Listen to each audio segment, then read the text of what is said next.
রসগোল্লা বাঙালির রসনা তৃপ্তির অন্যতম জনপ্রিয় মিষ্টি।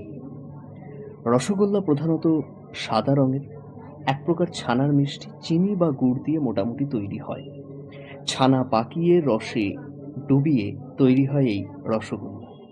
কিন্তু এই রসগোল্লার ইতিহাস ঘাটলে দেখা যায় অনেক ঝড় ঝঞ্ঝা পেরিয়ে পশ্চিমবঙ্গ ওড়িশার মধ্যে একটা টান টান উত্তেজনাপূর্বক ম্যাচে শেষ পর্যন্ত জয়ী হয় পশ্চিমবঙ্গ সরকার এবং জিআই ট্যাগ পায় রসগোল্লার জন্য।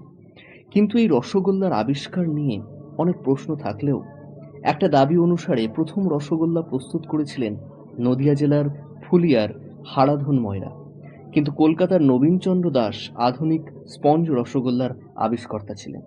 আরেক দাবি অনুসারে রসগোল্লার আদি উৎপত্তিস্থল বর্তমানে বাংলাদেশের বরিশাল অঞ্চলে, বিশেষ করে ভান্ডারিয়ায় পর্তুগিজদের সময় সেখানকার ময়রাগণ ছানা, চিনি, দুধ ও সুজি দিয়ে তৈরি গোলাকার এক ধরনের মিষ্টি তৈরি করেন, যা ক্ষীরমোহন বা রসগোল্লা নামে পরিচিত।